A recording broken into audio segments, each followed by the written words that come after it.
There are a lot of farmers who believe that once I start making my own feed on my farm, I am going to make more money. After all, if the distributors are making profits already and the feed in the open market is already expensive, then if you produce your own feed, you should make more money, right? But there is something we need to look at. We need to ask ourselves a question. After you formulate the feed and then you buy the ingredients, after you process the feed, after you feed the feed to your fish, after you market the fish grows, you market them, and after you sell the fish finally, which one truly leaves more money in your pocket? Is it the feed you produce by yourself or the feed you buy in the open market? The answer to this particular question may surprise many farmers, and in this video I'm going to explain it in details. I will break it down in a very practical way. So, without mincing words and without confusion, you will be able to decide by yourself what actually works for your farm. So, you are a farmer watching me right now, or you are a farm owner, or a farm manager, or an investor, and you are considering whether that farm needs to switch either from a commercial feed to a self-produced feed, or from a self-produced feed to a commercial feed, then this video is for you. Believe me, you don't want to skip this video for anything in this world. This channel is a space for highly valuable information in fish farming. You want to subscribe to this page? Please share this video, leave a comment, hit the like button if you want this platform to push more valuable content like this to you. Thank you. One of the most common questions I receive every week from practicing farmers is questions around whether they should produce their own feed or they should continue buying the commercial feed in the open markets. I receive many of these questions frequently, and that's one of the reasons we are dealing with this right now. For instance, this is one comment on feed. This is another question on feed production. So this farmer says, nice. So for the sake of context, this farmer bought my book on feeding errors that slow down your fish growth. He reads it and then he sends a review. And by the way, you should read that book too. If you apply the principles in the book, your fish are going to begin to grow faster and you begin to make more profit. More profits than you are currently making. Because principles are not a respecter of anyone. If you do the right things to get the right results, you will get the right results. And anyone, whether young or old, who applies the principle will get the results of the principles. Yes, principles are not respecters of anyone. I will put the link to the book in the description of this video. You can have it in two formats: ebook to read it on your phone or any device of your choice, and there is also the hard copy. See the link in the description of this video. So this farmer says, nice. Next book should be on homemade fish feed that will reduce cost of production, pelleted or not. Yes. This other farmer here says, I enjoy your videos and they are very educating. Yeah, you're welcome. He says, seriously, I learn new things when I settle down to watch them. We thank God. It goes further. I want to ask about feeds. Yeah, this is where we are going. If I produce my own feed or I buy the conventional feed in the open market, which one do you think will give me more profits after selling the fish? Yes, this is exactly what I'm talking about. So you see, the homemade fish feed that will reduce cost of production, and which one gives more profit? Is it the self-produced feed or the feed you buy in the open market? Some farmers say the self-made feed or self-produced feed is cheaper and is more profitable. Some other sets of farmers says that the commercial feed makes your fish to grow faster and gives you better results. So, which one is truly better? This is really controversial. Now, if we must face the reality, we must first establish that it is very easy to choose the cheaper feed, but it is not that simple to choose the better feed. What am I trying to say here? In the business of fish farming, profits is beyond the cost of feed. Whenever we mention profits in fish farming, we are not talking about the cost of feed alone. We are talking about what happens at the end of the production. Now, pay attention, because this is where many farmers make mistake. Profit is not about cheaper feeds alone. We are looking at something bigger. I am saying that a more expensive feed, in the end, can give you better profits. Yes, this is very possible, because the mistake many farmers make is that they assume that because a self-produced feed is cheaper per kilogram, the cost of the feed is less per kilogram of feed, they assume that automatically the feed is better. They believe it automatically means the profit is better. No. They believe it automatically means the profit is more. No. Not when you end up spending more kilograms on the long run. Not when the period of producing is longer than you expected. Not when you ended up using more kilograms of feed. Not when you ended up using more time to rear the fish. Not when the fish unnecessarily grow slower than it is expected. Are you getting what I'm saying? That a feed is cheap does not only always mean that it is better. No, it's not always true. To know which one gives you more profit, there are things we need to look at, and I'm going to show you. And this is the secret.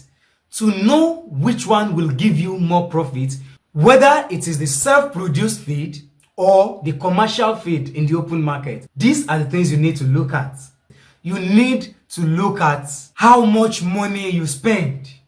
You need to look at how fast the fish grows. You need to look at how much feed you end up using on the long run. You need to look at how long it takes the fish to reach the desired size you expected. You also need to look at how much you end up selling after all the production cycle. And I hope that's clear, because that statement is in no direct favor of either self-produced feed or the commercial feed, because the self-produced feed has its good sides and some hidden challenges, which I'm going to show you. The commercial feed also has its good sides and some hidden challenges, and I'm also going to show you that. Let's begin with the self-produced feed. The most important good side of the feed you produce by yourself is that you can control the costs.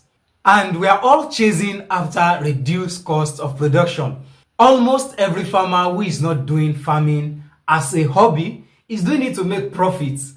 And because we want to make profits, we are concentrating on anything that will reduce the cost of production. And fortunately, or whether unfortunately, feed carries a huge part of the entire cost of production. So if you are producing your fish by yourself, you can control the costs. You can source ingredients locally and formulate feed based on your budget. And that way, the immediate amount you want to spend will be reduced. Another sweet, good side of producing your feed by yourself is that you can be flexible with formulation. And I love that. If you consider this, self-made feed may be very useful for large farms. With your self-produced feed, you can reduce how you depend on commercial brands that are very expensive. And if it is properly done and managed the right way, you will make good profits.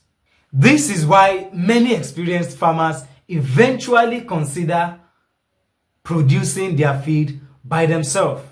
But to increase profits using self-produced feed, you must do it the right way. Yes, and don't worry, I'm still going to show you in this video how to do it the right way. Yes, grab a seat. This is not one of the very short videos. And for those that don't have enough time, you may want to save it and come back to settle down with it when you have enough time to go through this.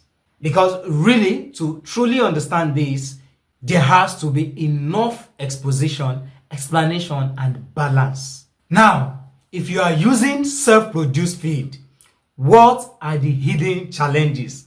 Please, I would like you to pay close attention here, because there is a reality here that many farmers do not yet know.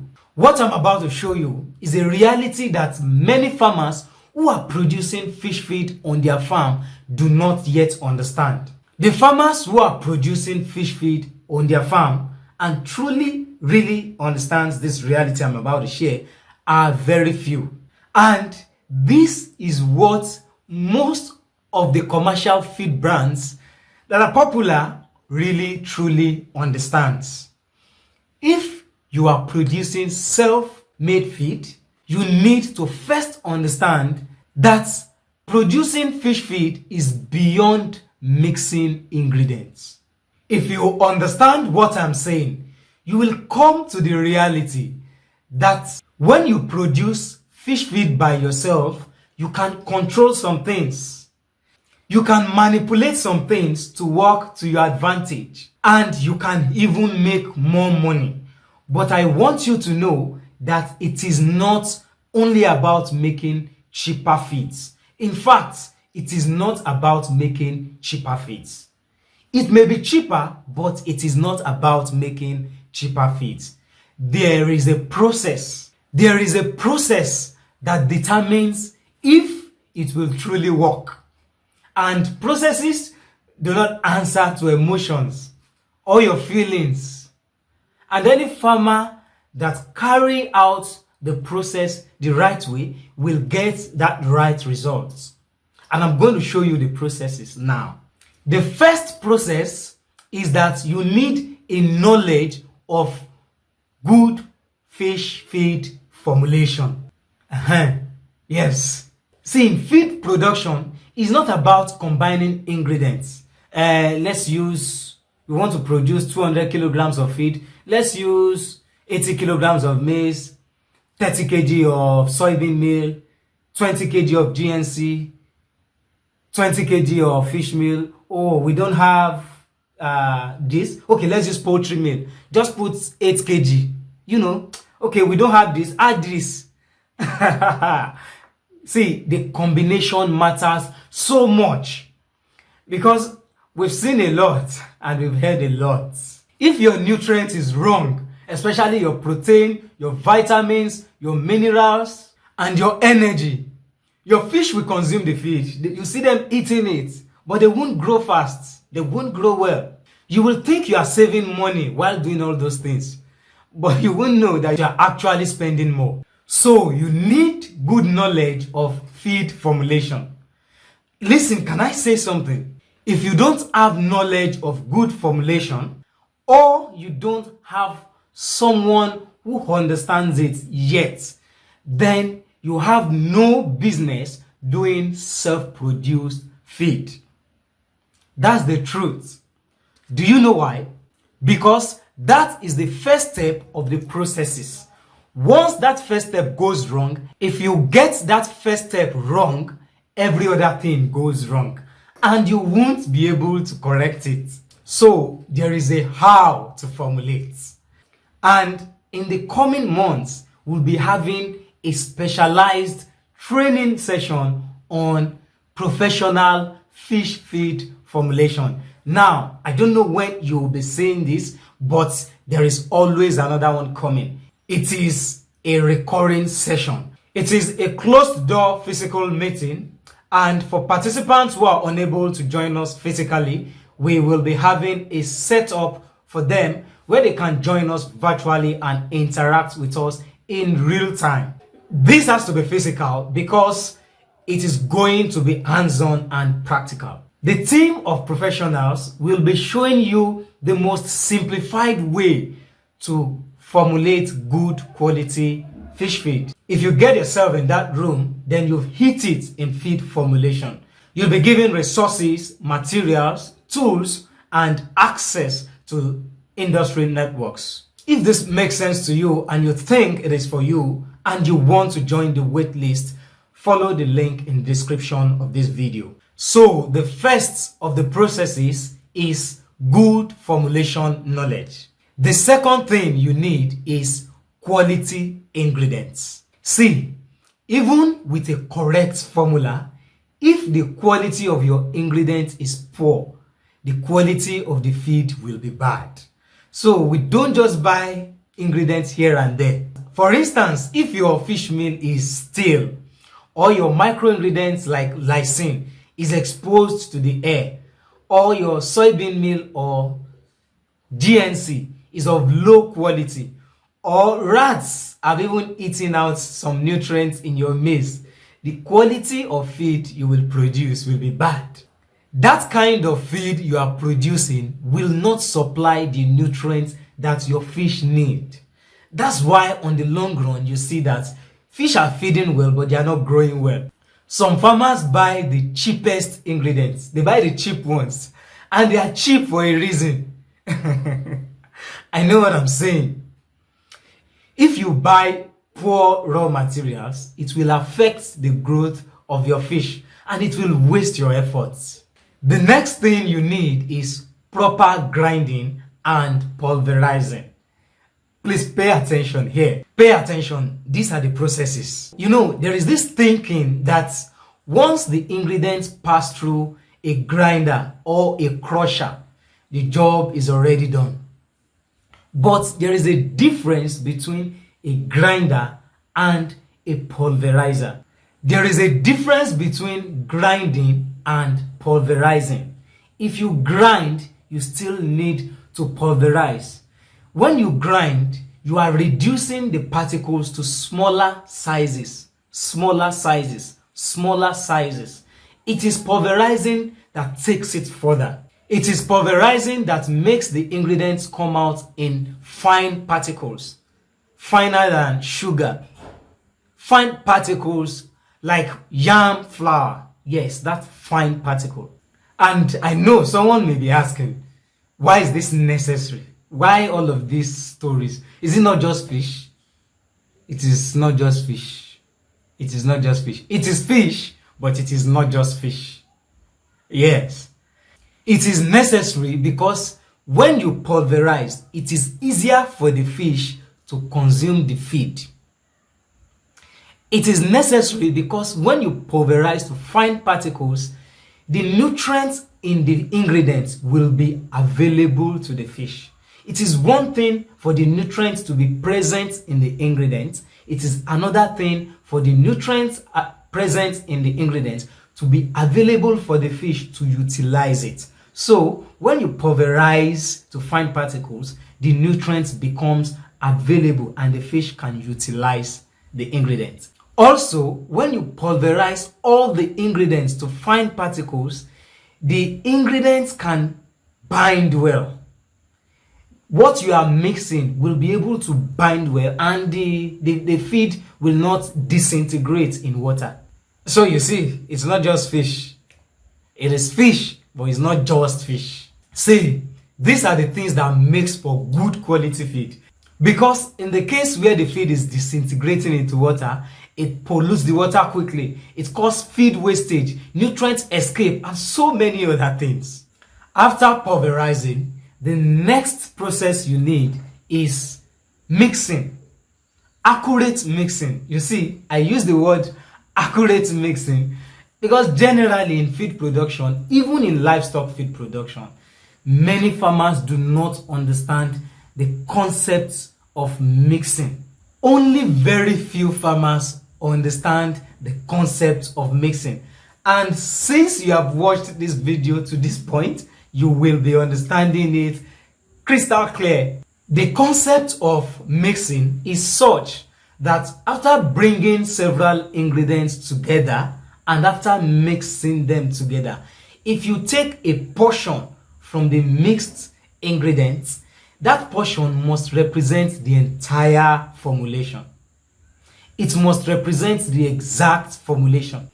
One ingredient should not be less or more in that portion than the other. So for instance, we mixed all ingredients together and just randomly after mixing, I dip hand into the mixture and I brought out a portion of feed mixture.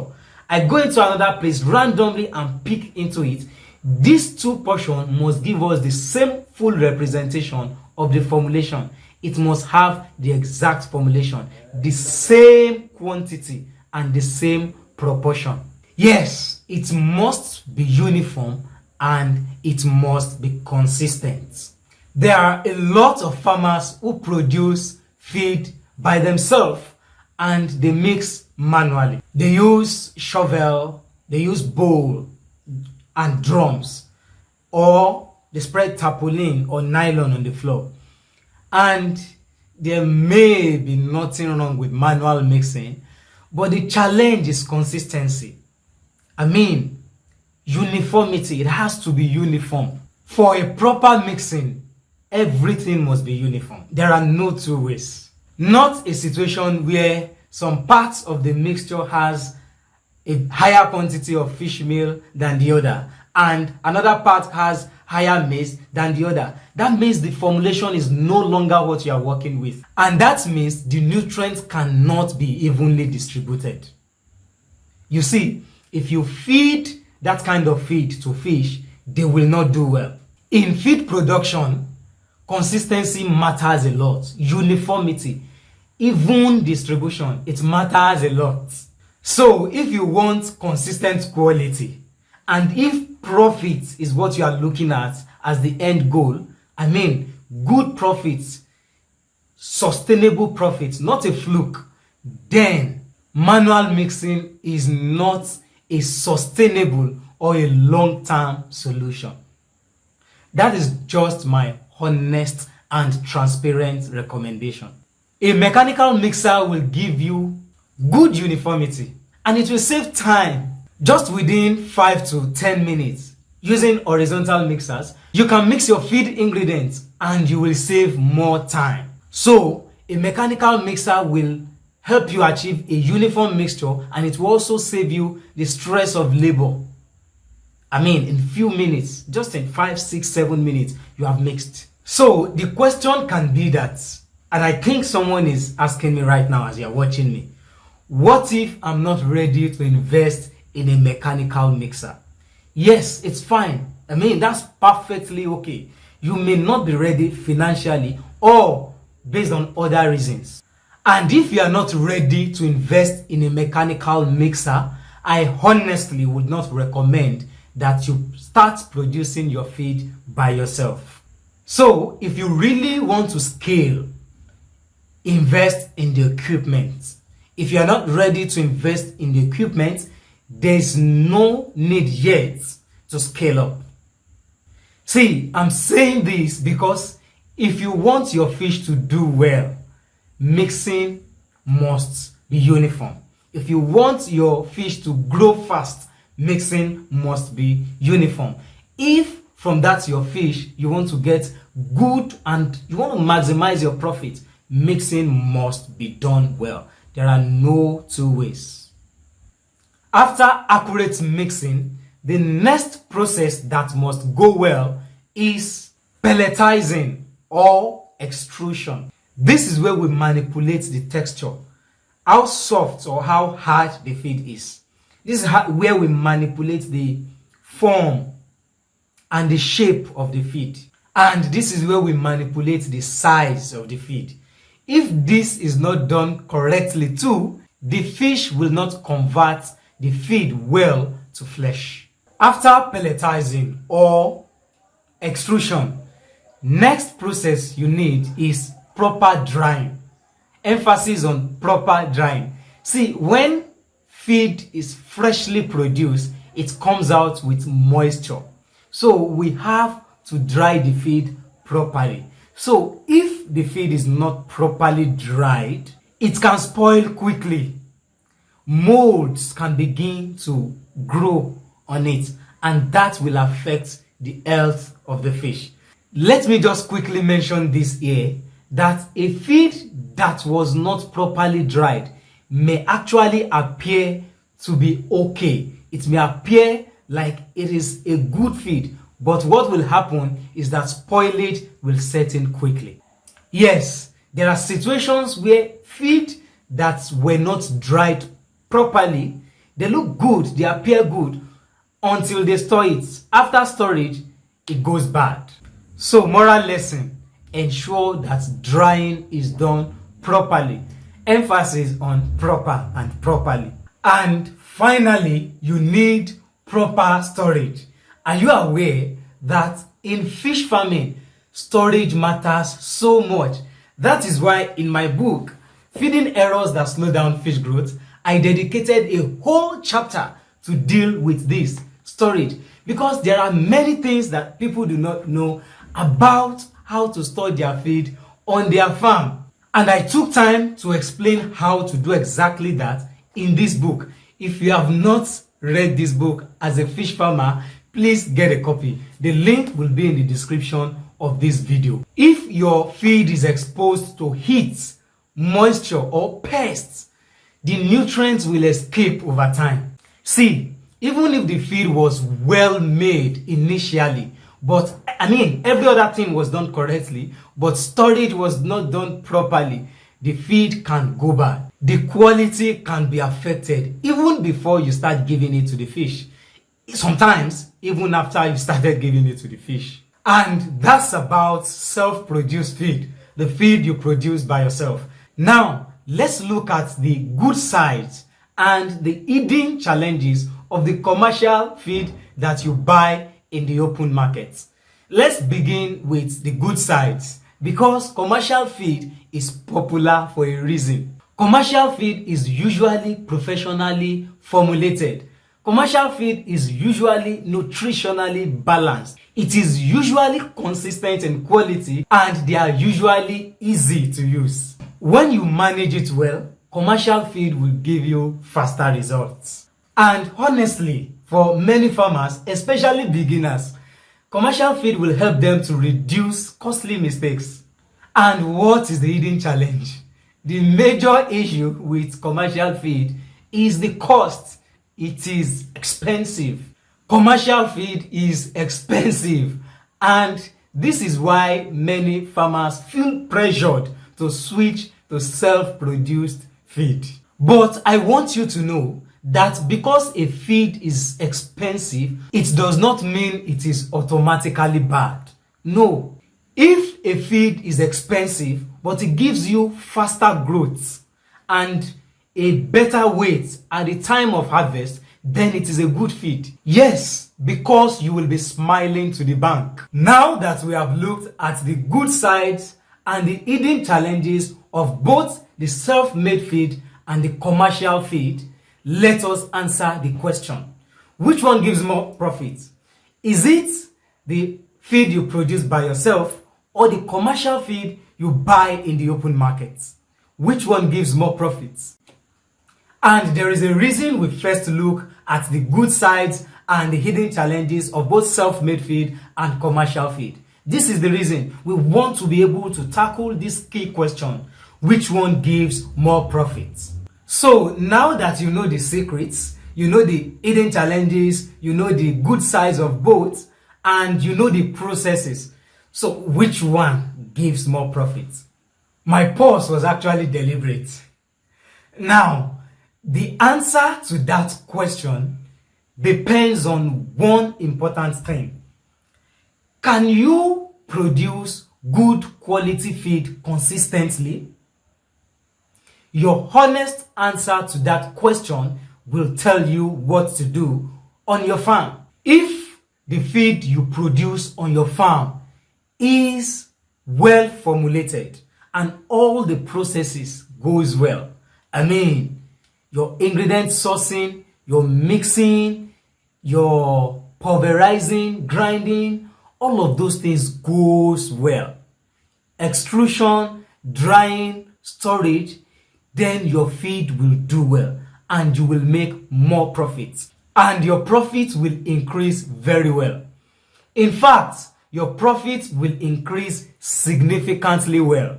But if your formulation is poor or any of the processes does not go the right way, your fish will not grow well. Your fish will stay longer in the pond. It will end up consuming more feed and you will end up wasting more feed. I want you to relate with me, so I want to give an illustration. So imagine two farmers.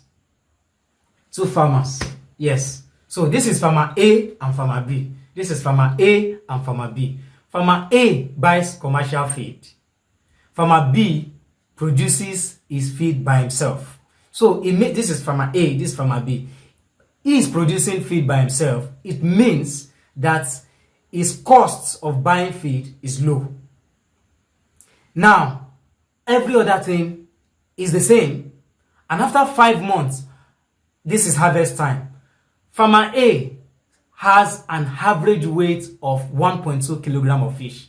This is farmer B. At 5 months, every other thing was the same, just the feed was different. Farmer B has an average of 800 grams of fish in his pond. Now, remember, this farmer B initially was the one who saved costs.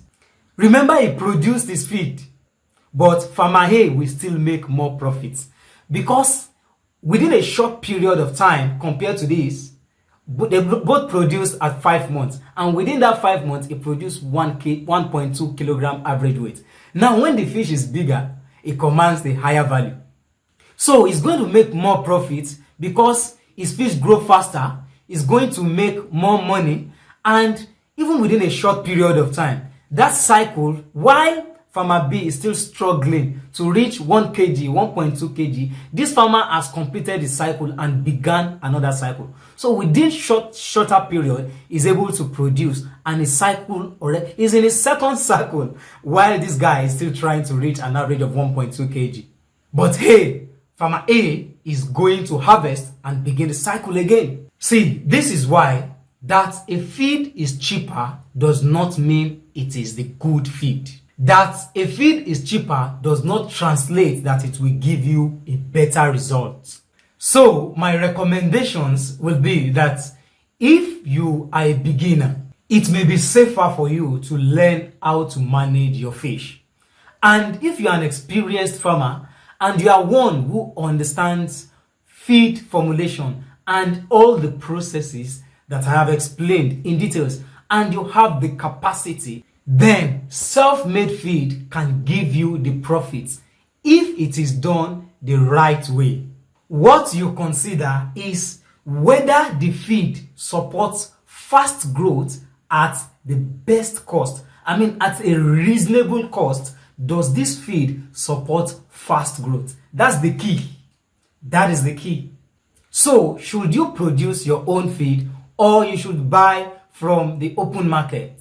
The answer is choose the best option that gives you the balance between cost and fish performance. That's what I just explained. That's the key. Choose the option that gives you the balance between costs and fish performance. What is the cost of this feed? And how well will the fish perform? I mean, how fast will the fish grow? That's the two things you need to consider. So don't judge by the price alone. No. Judge it by the performance of the fish, how it will grow, how fast it will grow, and compare it with the cost. Because in fish farming, we don't measure costs by cheaper feed, by saying which feed is cheaper. No, we measure it by saying at the end of the production cycle, after we sell, what do we have left? That's how we measure costs. Now, have you ever used self-produced feed on your farm? Are you using commercial feed? What are your experience? Share them, let's learn together and let's grow together. If this video makes sense to you, kindly leave a comment and tell us what stood out for you. Please hit the like button, share this video and follow this page if you want more videos like this. Thank you.